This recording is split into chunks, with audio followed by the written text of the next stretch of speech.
Nós aprendemos na última pregação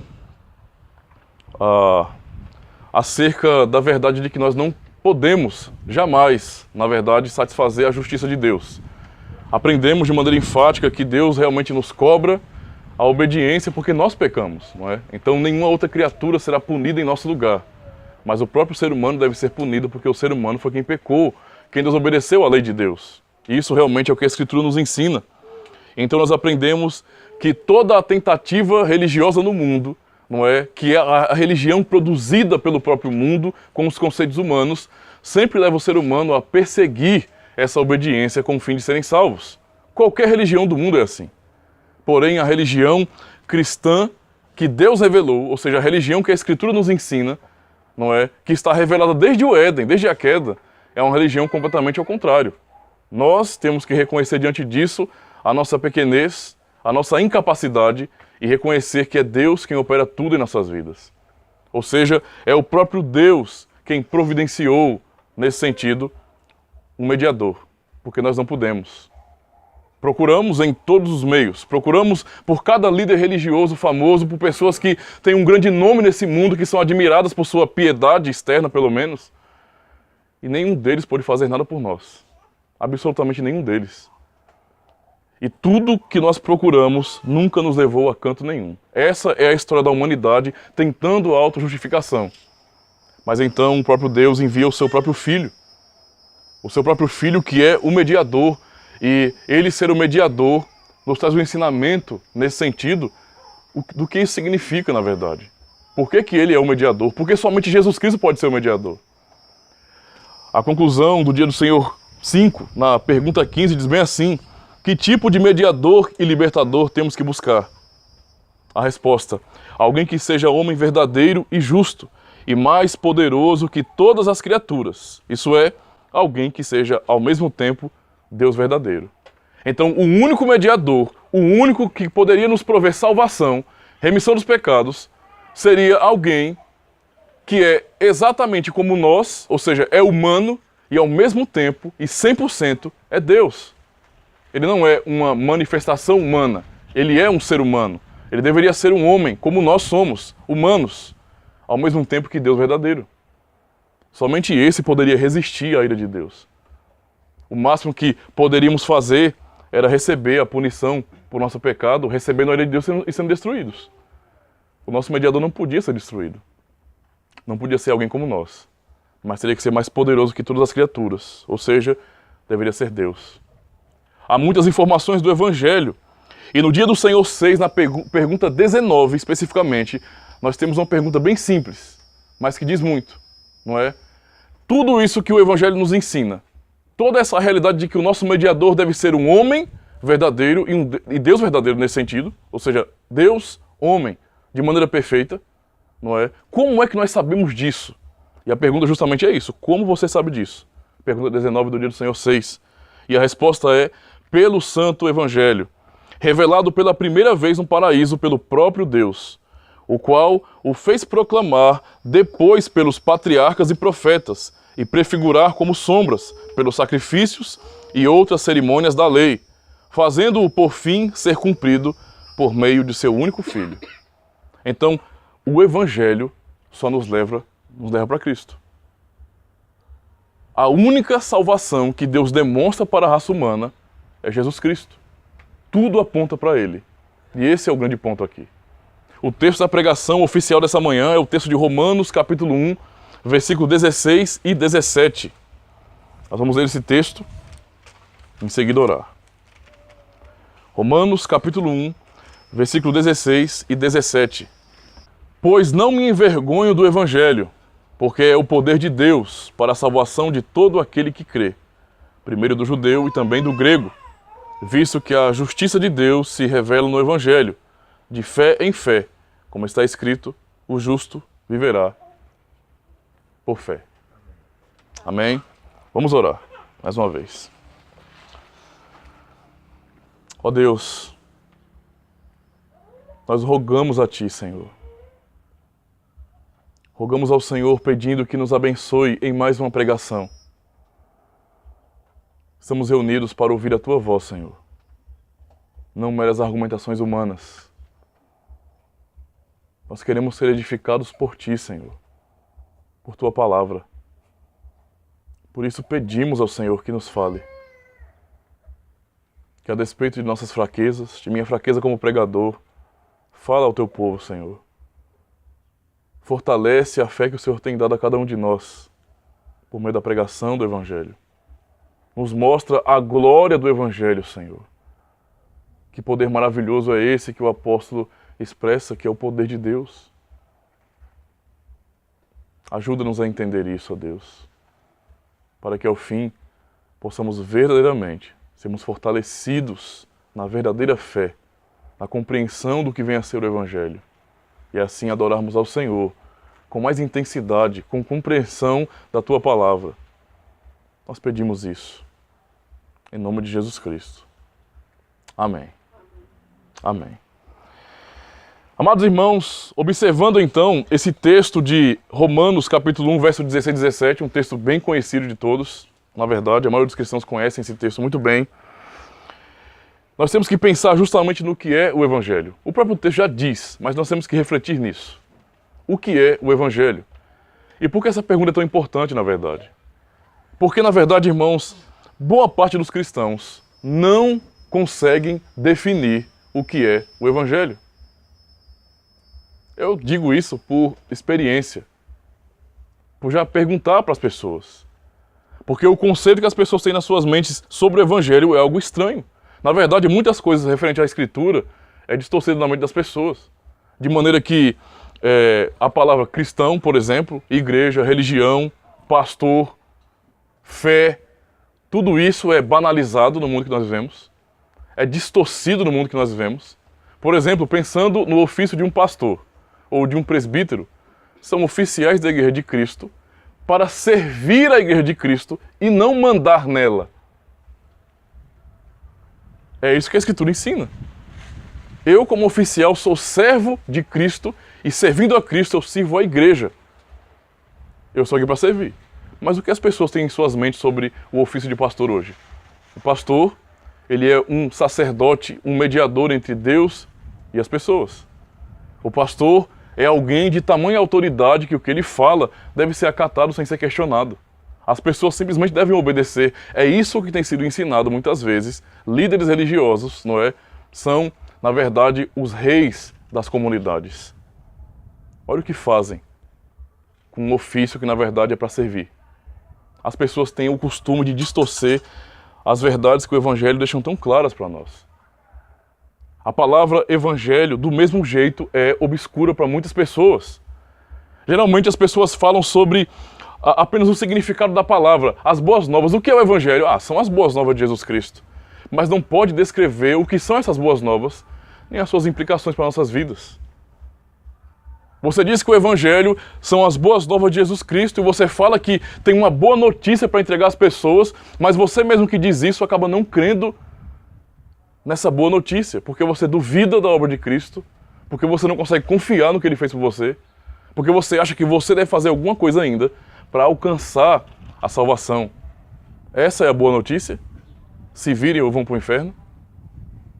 Porque se essa for a boa notícia, estamos todos perdidos.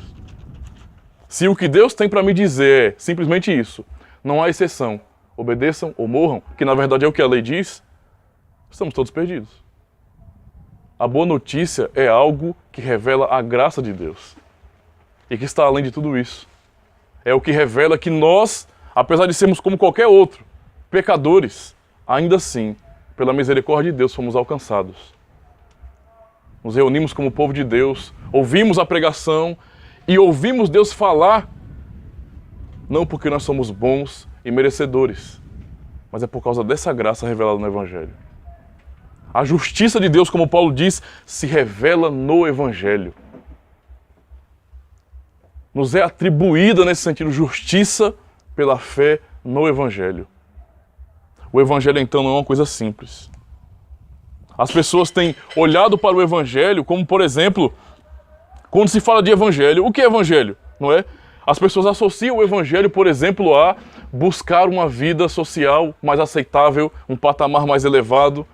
As pessoas imaginam que quando se fala de evangelho, de igreja, de fé, isso tem a ver com curas milagrosas, não é? com coisas extraordinárias que nós podemos pedir a Deus, Ele pode fazer de repente por sua vontade. As pessoas associam logo a isso. A prosperidade, a vencer na vida, a simplesmente a prática de uma religião. Há muita deturpação acerca do que vem a ser o Evangelho.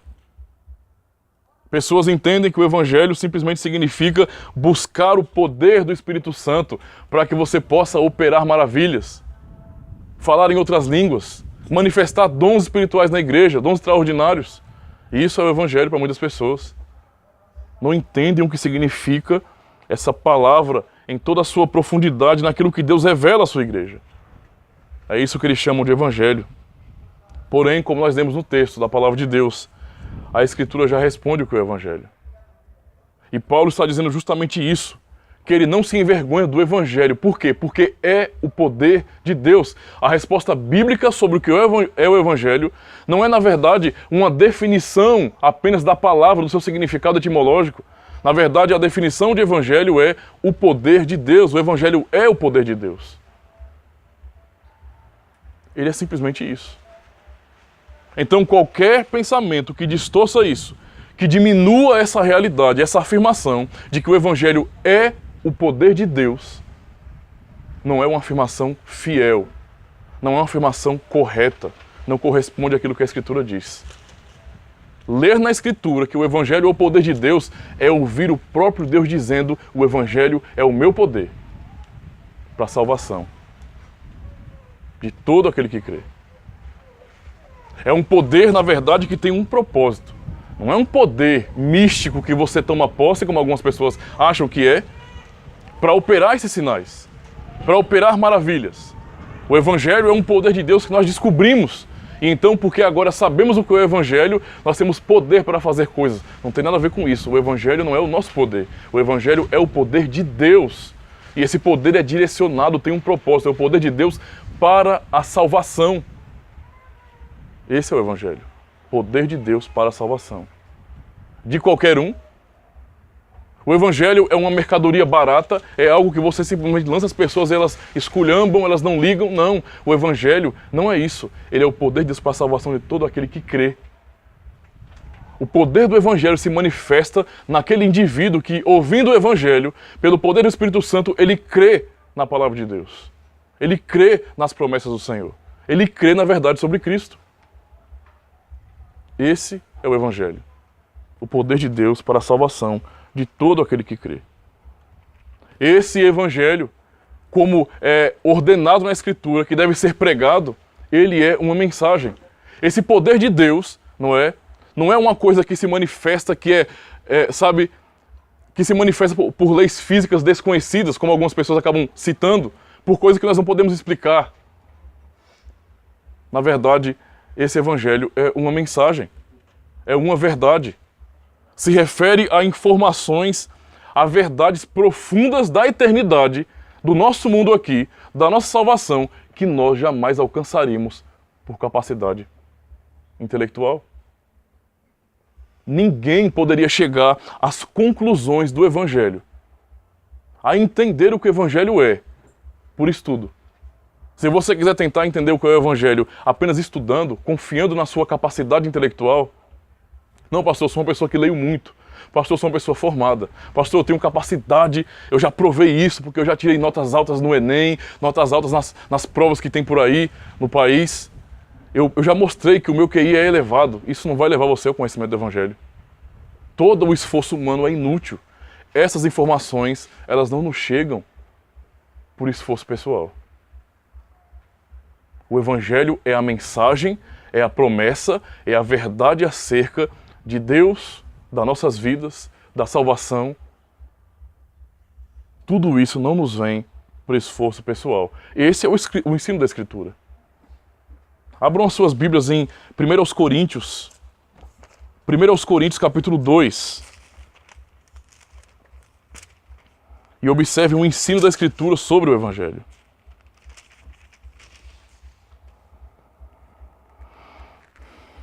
Versos 6 ao 10. 1 Coríntios capítulo 2, versículo 6 ao 10. Diz assim a palavra do Senhor: Entretanto, expomos sabedoria entre os experimentados. Não, porém, a sabedoria deste século, nem a dos poderosos desta época, que se reduzem a nada. Mas falamos a sabedoria de Deus em mistério, outrora oculta, a qual Deus pré-ordenou desde a eternidade para a nossa glória.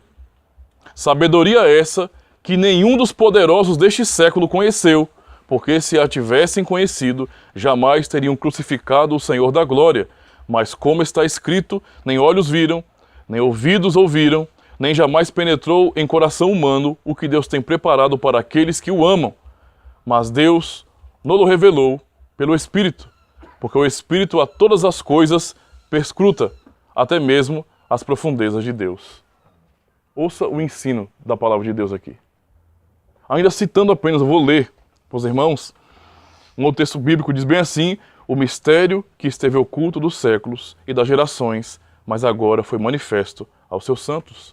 Colossenses 1:26. Nós temos o claro ensino das Escrituras que demonstram que o conhecimento do que vem a ser o Evangelho, a verdade do Evangelho, não nos vem por meio de esforços humanos, pessoais. Ninguém chegaria a essas conclusões. Você pode estudar matemática, como tem alguns irmãos aqui que estudam matemática, que são formados em matemática. Você pode se empenhar na área da física, como eu sei que alguns irmãos vão se empenhar também na área da física. Você pode estudar direito, hermenêutica jurídica, você pode estudar muitas coisas. Nada disso, absolutamente nada. Nem que você leia todos os filósofos do mundo, nem o auxílio de Platão, de Aristóteles, de ninguém. Ninguém pode te auxiliar a compreender o que é o Evangelho, a entender essa promessa e a crer nessas promessas. É somente Deus. Ele revelou isso aos seus santos, ao seu povo, à sua igreja. O Evangelho é a própria revelação de Deus. O Evangelho é a manifestação do poder de Deus para a salvação, e ele diz isso ao povo que ele amou na eternidade. O povo que, quando ouve essa mensagem, crê nessa mensagem. É muito diferente quando você diz para alguém: crê em Jesus Cristo. Porque se você não crê em Jesus Cristo, você está condenado. Isso não é jargão de protestante. Isso não é a lei dos crentes, como diz algumas pessoas. Isso é o que a Escritura diz. E se você está dizendo: eu rejeito isso, eu prefiro ser do meu jeito, você está rejeitando não a mim, não a comunidade, não o protestantismo histórico, você está rejeitando o que Deus diz sobre o Evangelho. O poder de Deus para a salvação. Não é? Se alguém não crê nisso, como pode ser salvo? Esse é o ponto aqui importante, irmãos. Esse é o ponto. Deus revelou isso a quem Ele quis. Porque o texto de Colossenses ainda diz bem assim: aos quais Deus quis fazer conhecer quais são as riquezas da glória desse mistério entre os gentios, que é Cristo em vós, a esperança da glória. Ou seja, o mistério que esteve oculto, que anjos não conheciam, que os reis da terra não conheciam, como os poderosos que Paulo fala aqui em 1 Coríntios 2, que o homem com toda a sua capacidade de raciocínio não pôde conhecer, Deus revelou. Estava oculto, mas Deus revelou aos seus, ao seu povo. E que mistério é esse? Cristo em vós, a esperança da glória. Esse é o Evangelho, o poder de Deus para a salvação. O Evangelho, então, é a verdade sobre os eternos planos de Deus, sobre os seus decretos, sobre a salvação de pecadores, sobre o envio de seu Filho, sobre a verdade que nós acabamos de aprender também no dia do Senhor 5 e que lemos aqui, sobre o fato de Deus ter se feito carne, se tornar um de nós, sobre esse mediador maravilhoso que é Jesus Cristo. É sobre isso que se refere o Evangelho. O Evangelho, ele é tão importante, irmãos, que o próprio Deus tem pregado essa mensagem desde o início do mundo. Por exemplo, quando nós lemos Gênesis 3:15, e porém inimizade entre ti e a mulher, e entre a tua semente e a sua semente. Esta te ferirá a cabeça e tu lhe ferirás o calcanhar. Ou seja, a promessa que Deus dá a Adão e Eva, caídos ali, lá no paraíso, não é? É o Evangelho. Eu vou enviar o meu Filho para a salvação de vocês. Isso é o Evangelho. E ainda, Ora, o Senhor disse a Abraão: sai-te da tua terra, da tua parentela e da casa de teu pai, para a terra que eu te mostrarei. E far-te-ei uma grande nação, e abençoar-te-ei, e engrandecerei o teu nome, e tu serás uma bênção. Gênesis 12, 1 e 2. Isso é o Evangelho. A promessa de Deus, não é, de fazer com que todas as famílias da terra sejam dele, por meio de Jesus Cristo. Essa é a promessa do Evangelho. O Evangelho é a promessa. E então, ainda mais, ele diz bem assim, agora em Ezequiel ele fala bem assim: então aspergirei água pura sobre vós, e ficareis purificados. De todas as vossas imundícias e de todos os vossos ídolos vos purificarei. E dar-vos-ei um coração novo, e porei dentro de vós um espírito novo. E tirarei da vossa carne o coração de pedra, e vos darei um coração de carne. E porei dentro de vós o meu espírito. E farei que andeis nos meus estatutos, e guardeis os meus juízos, e os observeis.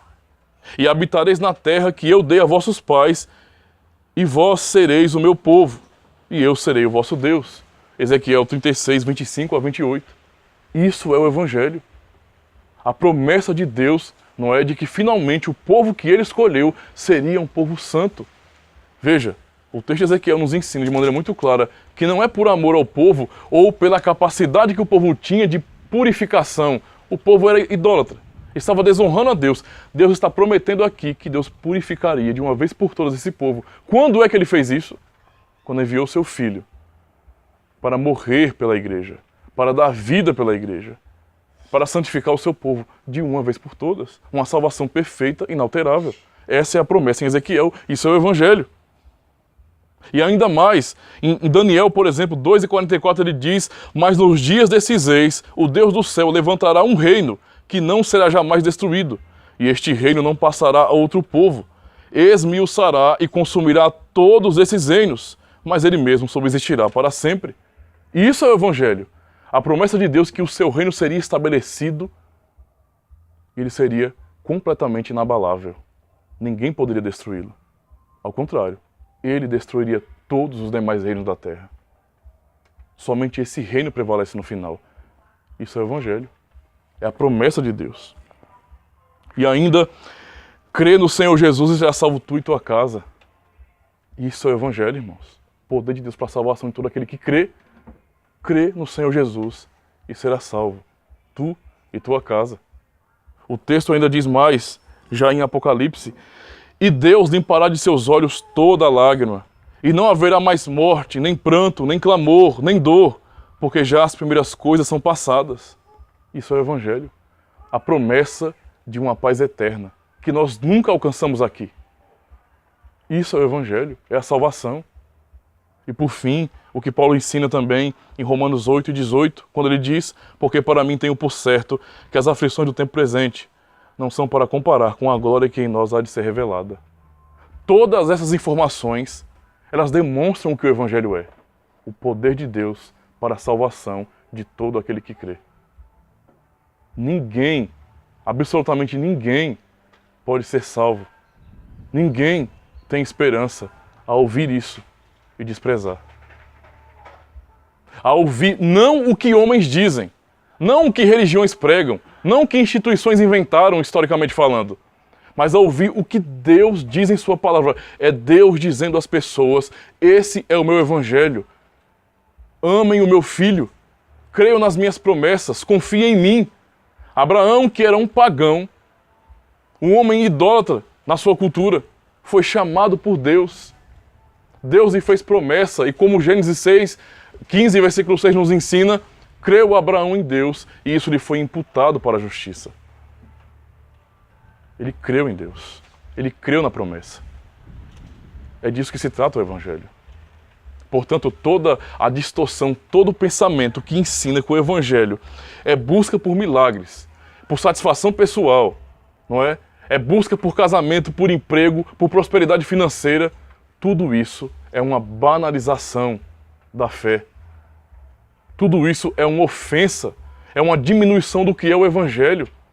Nada dessas coisas que nós podemos conquistar aqui nesse mundo são absolutamente nada. Tudo isso vai ser corroído. Isso é roubado, é tomado de nós. Um dia a morte vem, um dia a doença vem e tudo se acaba. Nós plantamos tesouros aqui e esses tesouros permanecem aqui. E nós somos frustrados porque eles não permanecem. O Evangelho nos ensina diferente, como Jesus nos ensina em Mateus 6. Juntem tesouro no céu.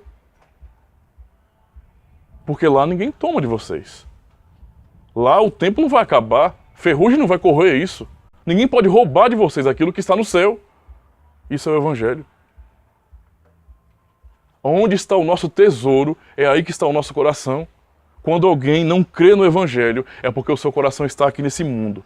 É porque ele confia nesse mundo e toda a esperança que ele tem está nesse tempo presente. Enquanto aqueles que creem no Evangelho, eles confiam que apesar das dificuldades que você possa, porventura, passar na sua vida, você tem a firme convicção de que a promessa de Deus é fiel. O que ele prometeu a Adão, o que ele prometeu a Noé, o que ele prometeu a Abraão, a Isaac, a Jacó, a Moisés, a Davi, a tantos outros, aos apóstolos no Novo Testamento, a cada um daqueles que creram. E isso se cumprirá à risca, para a glória do nome de Deus.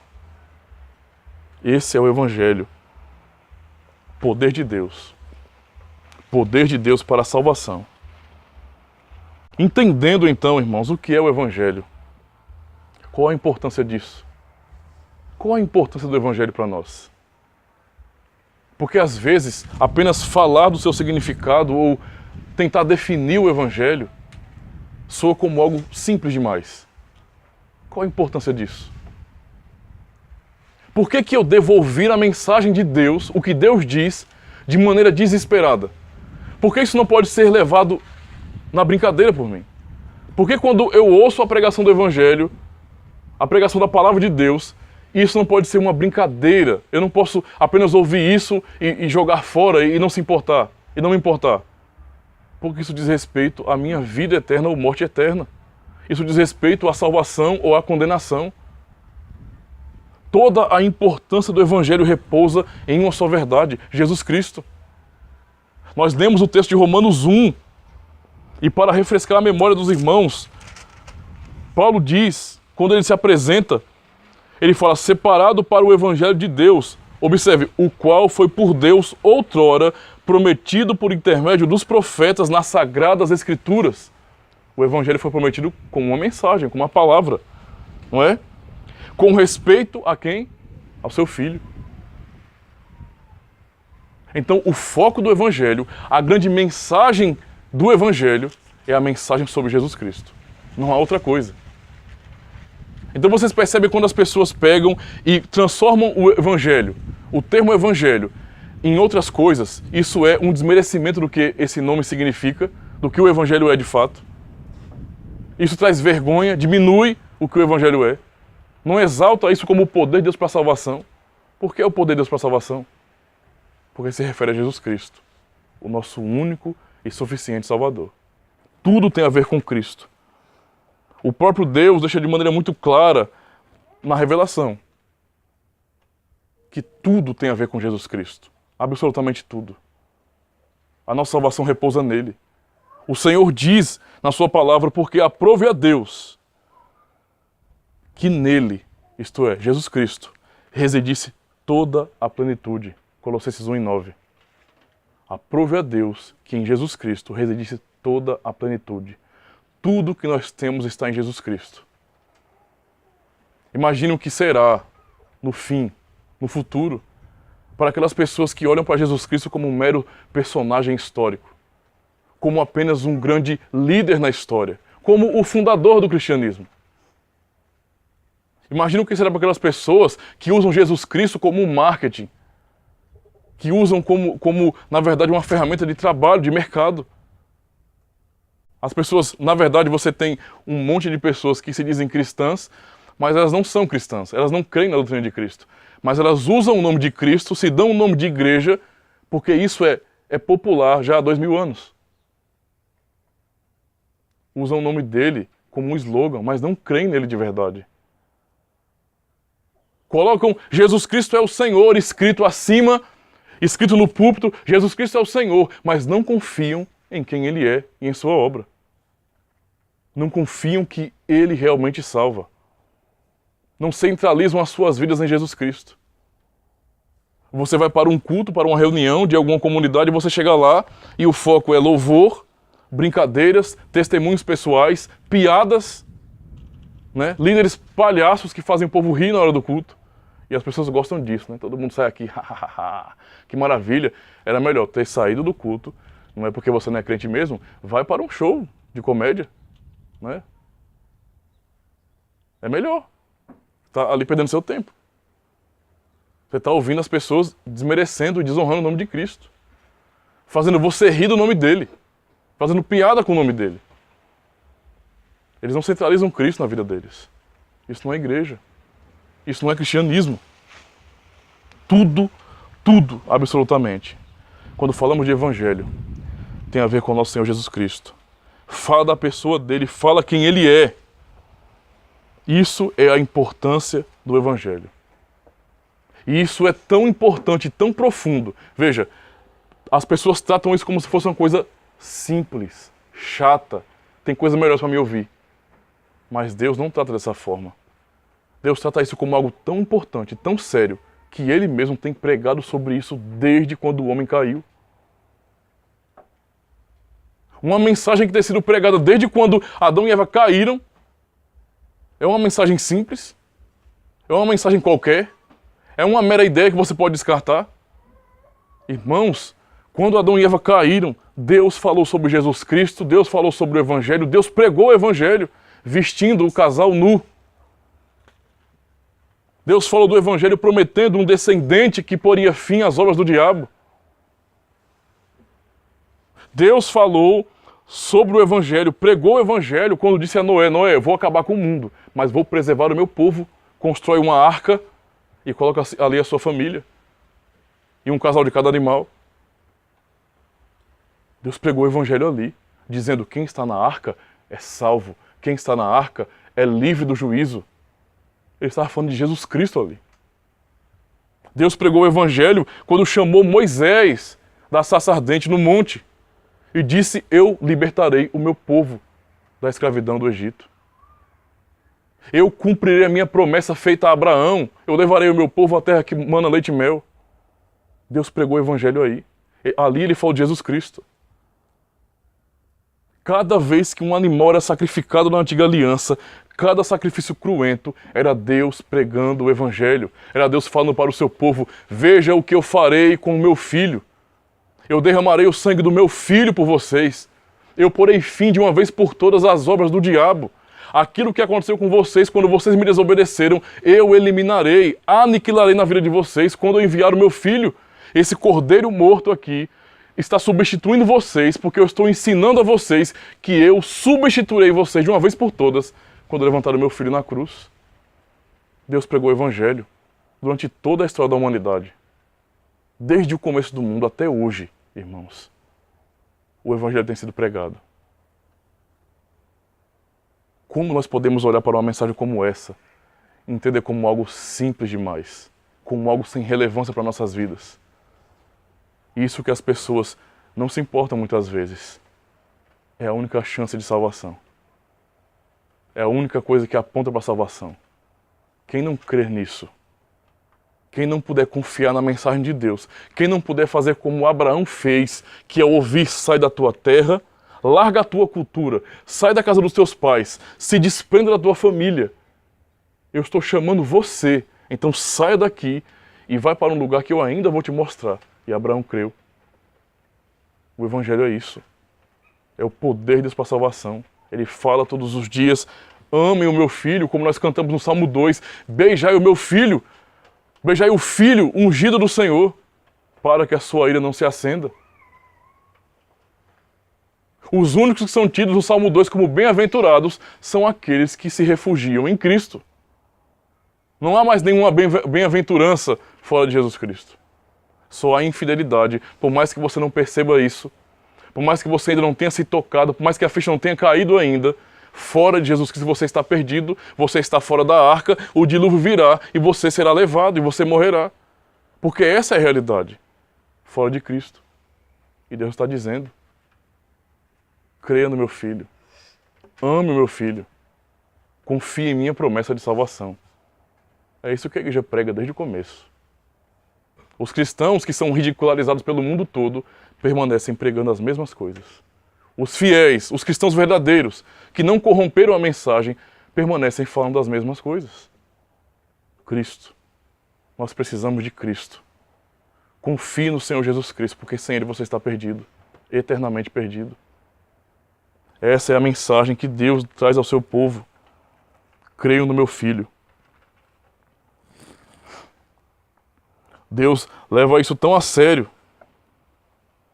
que Ele, Jesus Cristo, que é o centro do Evangelho, que é a grande mensagem do Evangelho, Deus veio aqui, se tornou um de nós, e o próprio Evangelho, a própria palavra, o Verbo divino, disse aos seus discípulos: ide pregar o Evangelho. Preguem isso que vocês sabem agora. Preguem a verdade sobre a vida, sobre a existência, sobre como o mundo caminha, qual o futuro, qual o destino do mundo. Preguem a verdade, confrontem as pessoas com relação à lei. Mostrem a elas que elas estão caminhando para um abismo, mesmo que elas não vejam isso. Mostrem o Evangelho. Mostrem que só há salvação em Jesus Cristo. Que esses evangelhos fajutos, essas mensagens enganadoras, não vão levar ninguém à salvação. Não podem convencer ninguém. Aliás, podem convencer você de que você tem que ser rico. Podem convencer você que você tem que ser bem-sucedido em tudo. Podem convencer você que você não pode passar por necessidade, nem pode sofrer. Eles vão convencer você que se você tiver depressão, misericórdia, está acabado. Tem depressão é porque não é crente. Não é? Adoeceu é porque não é crente. Perdeu o emprego, misericórdia, é que não é crente mesmo. Claro, né? Se você não provocou isso. Né? Não vai provocar isso também não. Tudo isso, irmãos, demonstra que as pessoas realmente não creem no Evangelho. E entendendo para conclusão agora, irmãos, o que é o Evangelho e a sua importância e o seu valor, é justamente por isso que o apóstolo Paulo está dizendo aqui em Romanos 1, eu não me envergonho do Evangelho. Não me envergonho do Evangelho. A resposta à pergunta do catecismo foi dada. Como você sabe disso? Pelo Evangelho. E Paulo está dizendo, eu não me envergonho do Evangelho. Por que eu não me envergonho do Evangelho? Porque o Evangelho é o poder de Deus para a salvação de todo aquele que crê. É por isso que eu não me envergonho do Evangelho. O Evangelho não é uma brincadeira. Eu não me envergonho dessa verdade. A minha vida depende dela. É isso que Paulo está expressando aqui. As pessoas têm o costume de seguir filosofias e pessoas, né? Outras pessoas. Pessoas destacadas. Há pessoas que seguem líderes políticos, né? Grandes pensadores da história, como nós temos com os marxistas. São pessoas assim. Seguem à risca mesmo, dão a vida por esse cara, falam dele o tempo todo, o tratam como Deus. Você sabe que são assim. É muito fácil reconhecer, né, quem é desse jeito. Um comunista, por exemplo. São os heróis deles. É. Há pessoas também que são conservadoras, né, ainda um pouco mais, que pelo menos externamente e filosoficamente têm rejeitado ideias de esquerda, ideias comunistas, marxistas, e dizem bem assim, eu sigo Bolsonaro. E eu não estou falando de pessoas que votam em Bolsonaro, né? Porque na situação do país, temos que ser razoáveis. Ninguém é doido, não. Quer dizer, com exceção dos comunistas, né? Ninguém é doido, não. Mas observe, tem pessoas que têm feito isso. Eu tenho que falar, o período de eleição, né? Estamos em 2018. As pessoas estão seguindo Bolsonaro como se ele fosse o salvador da pátria. Eu acho que estão levando o nome dele, Jair Messias, muito sério. Né? Ele é o quê? O nosso Messias agora? Ele vai salvar o Brasil? É porque eu não creio numa coisa dessa. As pessoas têm seguido e as pessoas se identificam com isso e elas fazem de tudo e elas pregam uma boa notícia que não é sobre Cristo. É sobre essas pessoas que eles admiram. Você sabe que é assim. Você levanta a bandeira do seu partido, do seu líder político preferido, de quem você admira. Mas quando se fala do Evangelho, ou seja, da bandeira de Cristo, quando se fala de Cristo, até aqueles que dizem cristãos se envergonham. Eles escondem o Evangelho, eles não querem que as pessoas vejam que está óbvio demais que eles são cristãos. Eu tenho vergonha que me chamem de crente. Se alguém perguntar para você, você é crente? Aí você fala, e você não é? Você não precisa ter vergonha disso, irmão. Olha o que Paulo está dizendo, eu não me envergonho do Evangelho. Porque eu reconheço o que o Evangelho é o poder de Deus. Não é uma ideologia, não é uma corrente política, filosófica. Não tem a ver com um grande líder que se levantou nesse mundo, tem a ver com Deus que se fez carne para nos salvar. É o poder de Deus para a salvação. Como é que eu posso me envergonhar disso? Se eu não posso confessar publicamente que Jesus Cristo é o meu Senhor em tudo, Ele é o meu Rei e eu levo isso a sério, que eu pertenço a Ele, que esperança eu tenho? Que compromisso eu tenho com Cristo de verdade? Tem sentido eu me dizer cristão? Não tem. Eu estou mostrando com a minha própria vida que eu tenho vergonha do Evangelho. Eu não quero que as pessoas saibam que eu sigo aquele que foi crucificado. Eu não quero. Eu tenho vergonha disso. Não, o que é que os meus amigos da escola vão dizer? Né? Ó, estou frequentando a igreja agora. Vão dizer que eu sou um besta. Né? Um besta. Um bobão que estou perdendo meu tempo. Olha lá o religiosozinho, um crentezinho, quer ser santo, é? Eu não quero passar por isso. Isso é vergonha do Evangelho. Vergonha. Eita, ó, eu estou aqui, pastor, mas Deus me livre da minha família saber que eu estou começando a frequentar a igreja. Vergonha do Evangelho. Paulo não se envergonha do Evangelho. Nenhum dos apóstolos se envergonharam e deram a vida por isso. Quer saber se alguém se envergonha do Evangelho? Nós temos uma nuvem de testemunhas que provam que não se envergonharam do Evangelho. No passado, eles olhavam para os cristãos como vocês são cristãos hoje e diziam, negue a Jesus Cristo e você tem direito a tudo. Você continua comprando normal, ninguém vai te censurar. Você vai ter uma vida social comum, aceitável. Tudo que você precisa fazer é negar o Evangelho, negar Jesus Cristo. Se você negar, está tudo bem. Se não negar, infelizmente, além das perseguições sociais, você vai acabar morrendo. Mas aqueles que não se envergonhavam do Evangelho, morriam, mas não negavam. A nossa vida não é diferente, não. Não é porque não tem ninguém com arma na sua cabeça que você não é tentado a negar isso todos os dias. E aqueles que procuram expressar na sua própria vida obediência a esse Evangelho, demonstram que não se envergonham dele. Que assim como Paulo e tantos outros, não se envergonham do Evangelho, porque reconhecem que o Evangelho é o poder de Deus para a salvação de todo aquele que crê. Esses são os verdadeiros crentes. Esses são os verdadeiros crentes. É isso que nós temos aprendido na palavra do Senhor. Que Deus possa abençoar a vida de vocês. E confiem, apenas confiem e se agarrem de todo o coração ao Evangelho. Assumam esse compromisso de vida e morte como o seu único consolo. Porque é assim que nós somos salvos. Amém.